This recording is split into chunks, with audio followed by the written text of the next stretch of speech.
Nossa segunda aula sobre Roma, República e Cidadania. Aula de número 10 de História da primeira série do ensino médio. Quando a gente fala em Roma, a gente não fala necessariamente só do Império Romano. O tema dessa aula já está especificado aí. Ela já está focada para o que vai cair no Enem. Né? O que a gente precisa aprender sobre Roma relacionado ao Enem? Qual que é a ferramenta, né? O que a gente precisa saber, né? República e cidadania, né? Está relacionado com a história romana, do Império Romano, né? O nascimento desse conceito de república, de coisa pública, esse conceito de cidadania, de cidadão, né? Lógico que a gente tem também muito da cidadania lá da Grécia, né? O berço da cidadania é a Grécia. E até fazer um parênteses aqui para falar da Grécia novamente.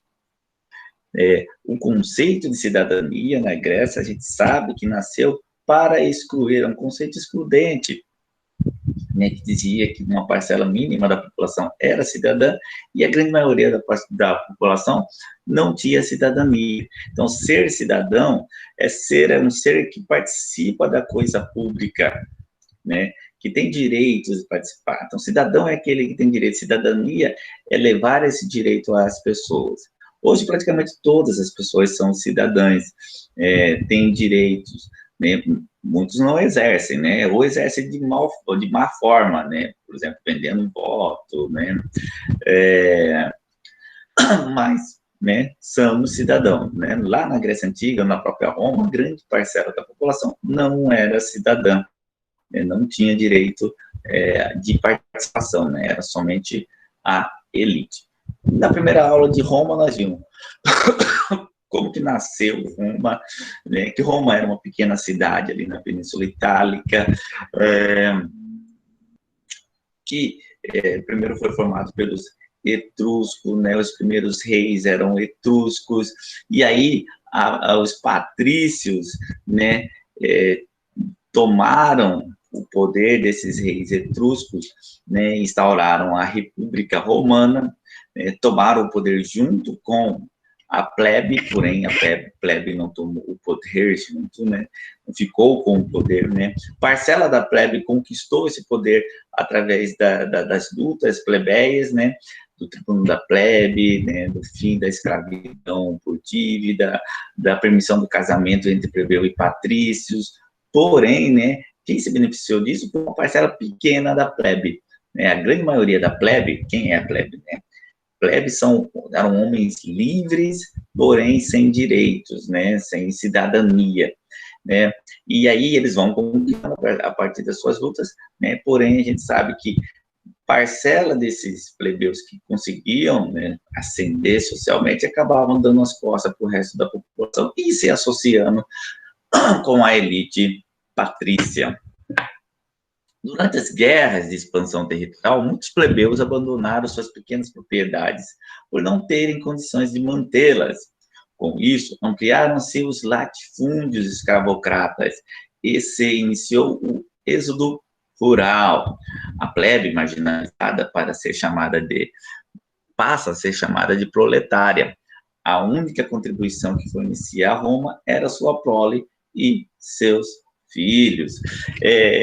Então, isso aí explica um termo, né, que é muito usado, né, nas discussões políticas, aí já no século XIX, com Karl Marx, né, que é esse termo proletariado. Então, o termo proletariado vem de lá do Império Romano, quando a elite chamava a plebe de prole, né, que a única coisa que eles davam para Roma eram mais filhos, né, que tinham muitos filhos, então era a prole.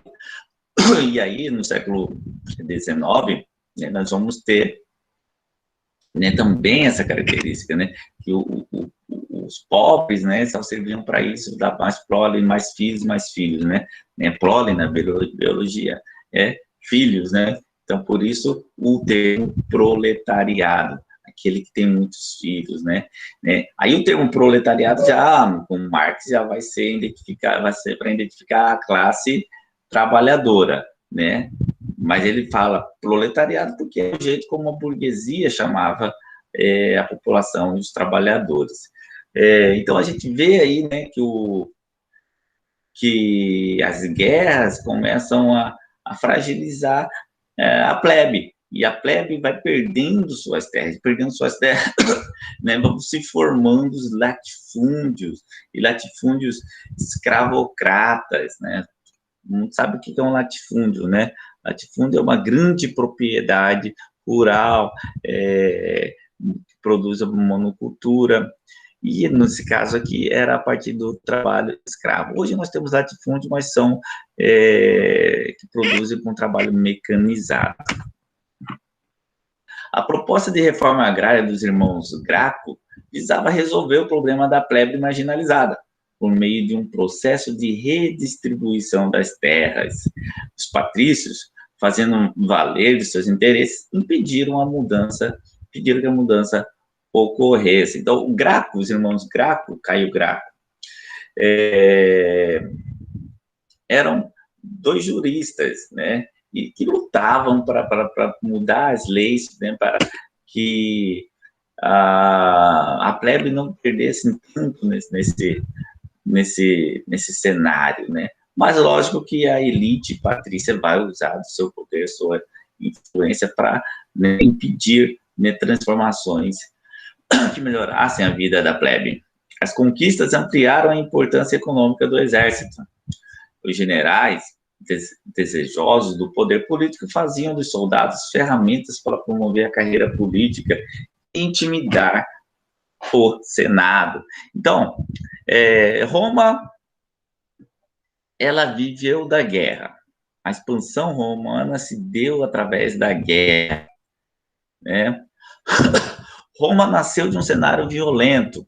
Quando a gente analisa a origem de Roma, né, passado mítico, né, a história mítica é mostrando uma história violenta dos irmãos Rômulo e Remo, que são abandonados no cesto, no rio, para morrer afogados, né, que são salvos aí, amamentados por uma loba. Então, Roma, ela já nasce da violência, né? O cenário romano é sempre de violência, as conquistas se dão através da violência, através da força. Então, Roma tinha um imenso exército, né? Você tinha soldado para todo lado, né? Qualquer filme romano que você assistir, você vai ter aquela figura daquele soldado lá, com aquela armadura, então, e a gente sabe, né? Primeira fase de Roma monarquia, depois vem a república, e na república, quem comanda a república é a elite patrícia, através do Senado. Só que, e é dentro desse período da república que nós vamos ter muitas guerras, vão ter a expansão romana. E aí eles vão construindo esse imenso exército, e aí, através das conquistas, os generais vão começando a tomar poder. E um dos principais generais foi Júlio César, que eu acho talvez é um das pessoas que são mais lembradas quando se fala em história romana. Então, Júlio César, ele foi importantíssimo, né? No momento de crise de Roma, ele era visto como uma esperança para os romanos, e, né, lógico, o Senado vai percebendo, né, que ele está começando a tomar grande poder, né, e ele começa a tomar poderes, ele se torna ditador em Roma, ele vai acumulando uma série de poderes e acaba sendo assassinado por senadores. E tem até aquela frase, até tu, Brutus, né? Brutus era um afilhado de César que participou ali da trama para poder assassinar Júlio César, que inevitavelmente se tornaria imperador e acabaria com a república se eles não tivessem feito isso. Porém, parece que era um caminho inevitável, né? Porque César fazia parte do primeiro triunvirato, né? Que eram 3 generais que governavam Roma. Aí, mesmo assim, depois vai vir o segundo triunvirato, e no segundo triunvirato nós vamos ter um filho de César, né, Otávio, né, que vai também vencer a disputa ali no segundo triunvirato, e esse sim vai se proclamar imperador de Roma, acabando com a república. E aí o exército vai tomar o poder dos senadores. O Senado vai continuar existindo, porém, não com a mesma força que tinha durante a República. Então, o Otávio vai se proclamar imperador e vai colocar o nome de Augusto, Otávio Augusto, né? E Augusto significa divino, né? Então, o imperador romano vai ter essa característica divina. Em meio à crise, então aqui nós vamos ler, né, o que o Thiago havia dito para você. Em meio à crise política foi instituído o primeiro triunvirato, com o comando político sendo compartilhado por três pessoas da elite. No primeiro triunvirato, destacou-se Júlio César, que controlou o Estado por meio de uma ditadura, ameaçando a importância senatorial, né? Exatamente por isso que ele foi morto pelos senadores. Um grupo de senadores, em uma manobra para tentar preservar o seu poder, assassinou César. O segundo triunvirato destacou-se Otávio, que, ao concentrar em si a autoridade política e militar, transformou-se no primeiro imperador romano. Muitos confundem, muitos caem na pegadinha quando se fala. Júlio César foi imperador romano? Muitos acreditam que sim. Ele foi super importante, foi ditador, tinha grande poder, tem grande destaque na história romana, porém ele não foi imperador. Quem foi o primeiro imperador de Roma foi Otávio Augusto.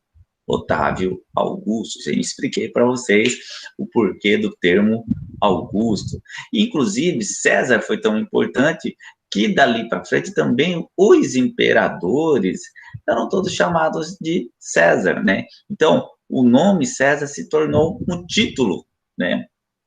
Então, a pessoa se tornava imperador, ele passava a ser chamado César, né?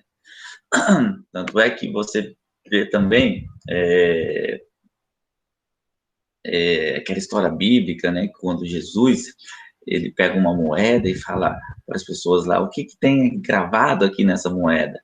Aí eles falam, a imagem de César, né? Aí tem aquela frase, dai a César o que é de César, né? Então, dá ao Estado o que é do Estado, né? Se o dinheiro é do Estado, serve para o Estado, né?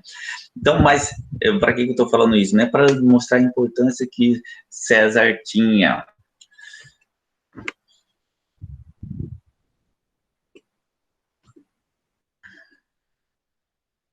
Então, essa aula de hoje foi curtinha, para dar uma geral aí na história romana. Até a nossa próxima aula, nós temos mais uma aula hoje. Fique com Deus, cuide-se bem. Até daqui a pouco para a nossa aula de geografia. Tchau, tchau.